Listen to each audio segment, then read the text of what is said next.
नमस्कार आप सभी को। मैं विजयपाल सिंह आप सभी का अपनी हिंदी कक्षा में हार्दिक स्वागत करता हूं। आज का हमारा प्रकरण है सामान्य हिंदी के अंतर्गत अव्ययभाव समास। आज इस प्रकरण के माध्यम से हमें समझेंगे कि अव्ययभाव समास किसे कहते हैं और हम किस प्रकार से ऐसी कौन सी एक आसान सी विधि है जिसके माध्यम से हम अव्ययभाव समास को आसानी से किसी भी महत्वपूर्ण परीक्षा में पहचान सकते हैं। ये तब है कि आप याद करके नहीं जाएंगे, तब भी आप आराम से आसानी से उसको पहचान लेंगे। तो जानते हैं वह विधि और बने रहिएगा शुरू से आखिर तक। बहुत छोटी वीडियो बनाई जाएगी। चलिए शुरू करते हैं। अव्ययभाव समास कैसे कहते हैं? जिस समास का पूर्व पद अव्यय हो, जिस समास का पूर्व पद अव्यय हो उसे अव्ययभाव समास कहा जाता है। इसका पूर्व पद प्रधान तथा उत्तर पद गौण होता है। याद रखना, पूर्व पद इसका प्रधान होगा और उत्तर पद गौण होगा। यह समस्त पद, पूरा समस्त पद एक अव्यय की भांति कार्य करता है। यानी पूरा समस्त पद अव्यय की भांति कार्य करता है। अब पूरा समस्त पद अव्यय की भांति कार्य करेगा, इसे अव्यय को ही जान लेते हैं। अव्यय है क्या? अव्यय अधन व्यय। व्यय का मतलब होता है खर्च, जिसको खर्च नहीं किया जा सके। परंतु यहाँ पर किस बात से रहेगा?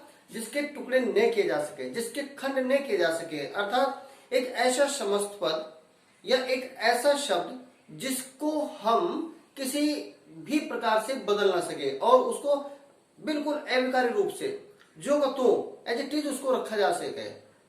प्रवाह में उसको जो का तो हम उसको प्रयोग में लाते हैं। ऐसे शब्दों को अव्ययभाव समास कहा जाता है। अव्यय के बारे में जानते हैं। अव्यय पर किसी काल,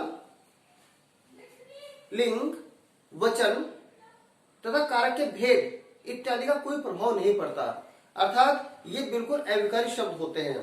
तो ऐसे शब्द जिन पर किसी प्रकार का कोई प्रभाव न पड़े और जो तो प्रयोग में लाए जाते हैं, ऐसे अव्यय कहलाते हैं। और अव्यय से निर्मित ऐसे समस्त पदों को अव्ययभाव समास कहा जाता है।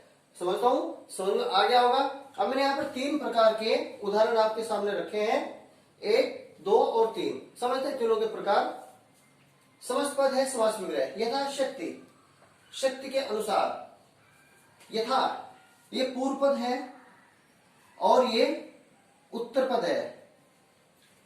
2 पद हो गए, समस्त पद में 2 पद होंगे। यथा पूर्व पद, शक्ति, उत्तर पद।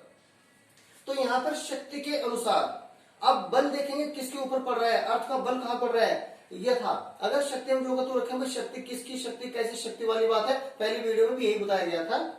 यथा शक्ति के अनुसार। यथा मतलब शक्ति के अनुसार। यथा का मतलब होता है जैसा, जैसा, बिल्कुल जैसा। अर्थात यथा शक्ति, जैसे आपकी शक्ति हो। यथोचित, जैसा उचित हो। यथा अवसर, अवसर के अनुकूल। यथा शक्ति, विधि, विधि के अनुसार। यथा शीघ्र, जितना शीघ्र हो। यथा क्रम, क्रम के अनुसार यानी क्रमानुसार। अब क्या समझ लिया हमने? यदि यथा से निर्मित कोई शब्द समस्त पद है तो आंखें बंद कीजिए, अव्ययभाव समास में डालिए। दूसरी बात, समस्त पद समास विग्रह। अजन्म, जन्म पर्यंत।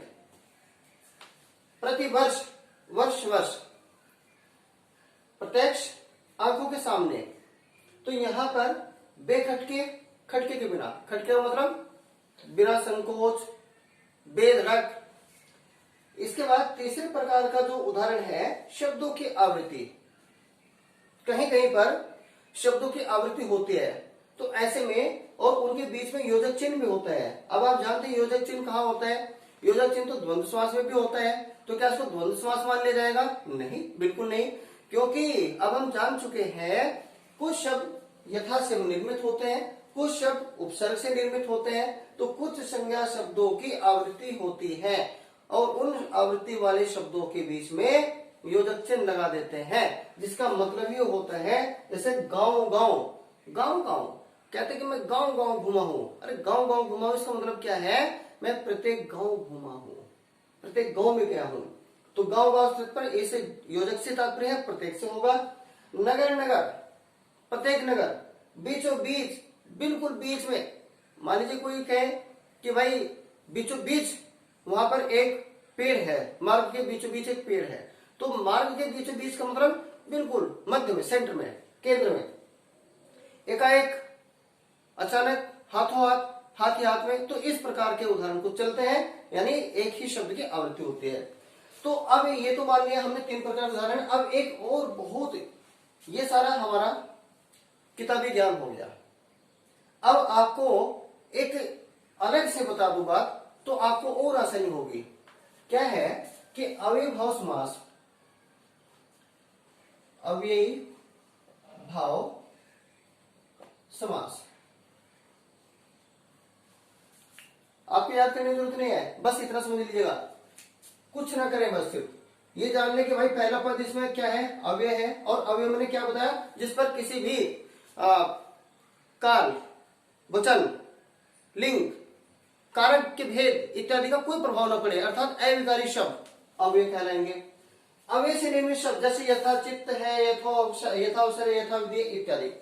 एक दूसरा है, कहीं भी आपने पहचान लिया कि भाई ये तो उपसर्ग है, उपसर्ग आ रहा है प्रथम पद में, समस्त पद के प्रथम पद में उपसर्ग आ रहे हैं, यानी उपसर्ग से निर्मित शब्द अव्ययीभाव समास में आएंगे।